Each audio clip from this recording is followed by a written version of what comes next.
Hi everyone, my name is Sonya Jones and I'm the Curator of Collections at the Robert McLaughlin Gallery. This year marks the 100th anniversary of Lakeview Park, and Doors Open Oshawa is marking the occasion by making it the theme for this year's programming. Today, I'll be giving a virtual tour of an exhibition currently on display at the RMG called Oshawa's Jewel by the Lake. Presented in partnership with the Oshawa Museum, this exhibition, featuring historical photographs from the Thomas Folkley collection, looks back at the park's rich history and complements the Oshawa Museum's online exhibition. Oshawa's lakefront gem has been a popular summer destination since 1890, when it was simply called Oshawa on the Lake. Let's take a tour through the images in the exhibition to learn about the history of Lakeview Park and how the park came to be. Part of the traditional hunting grounds of the Mississaugas of Scugog Island, the land in this area was divided after the arrival of European and American settlers in the late 1790s. In 1840, the first efforts were made to develop the Oshawa Harbour with the construction of the pier and breakwaters by the Sydenham Harbour Company. The opening of the harbour brought further settlement along the lake, including the construction of the homes that comprised the current Oshawa Museum. As early as 1890, the area by the lake, referred to more generally as Oshawa on the Lake, was used for summer recreation. In the summer, the Oshawa Railway ran an open-aired streetcar from downtown to the lake that transported beachgoers with 11 trips per day for a fare of 5 cents. In 1920, the McLaughlin family purchased the 44 acres of lakefront property in the name of General Motors of Canada. On July 16, 1920, General Motors then sold the land to the town of Oshawa for $1, contingent that the land become a public park. While the area along the lakeshore has long been used as a park, this gift made the area public parkland and accessible to all.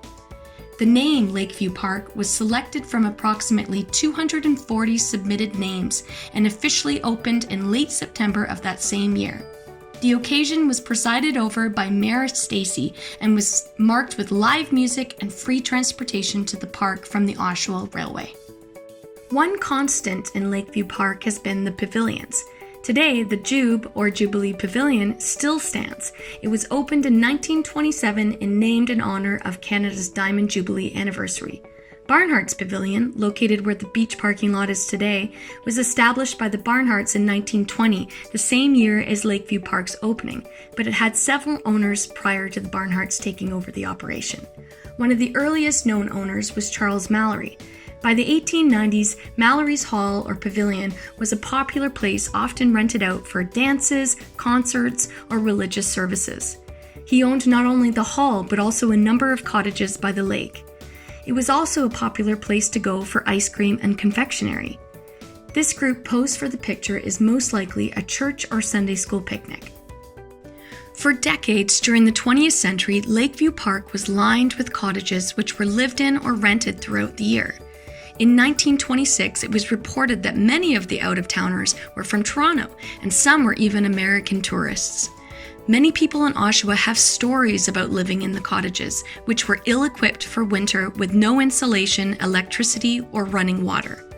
One of the cottages was built by the Oshawa Rotary Club and rented to the Red Cross for $1 a year. The Red Cross operated it as a summer holiday cottage for wards of the Children's Aid Society. As the years went on, these cottages slowly fell into disrepair as they were divided into apartments. The city decided that the only way to continue with expanding the park was to tear down the cottages when the leases ran out. The last tenants left in 1984. The idea for a zoo in Lakeview Park was first proposed by George W. McLaughlin, who agreed to cover all expenses related to the transportation of buffalo from Buffalo Park, Wainwright, Alberta. The buffalo pen was constructed on the northwest side of the historic Henry House. By the early 1930s, the excitement of having buffalo at the park was starting to wear off. Park and beach visitors complained about the animals' disheveled appearance and smell, leading to the decision to relocate the animals.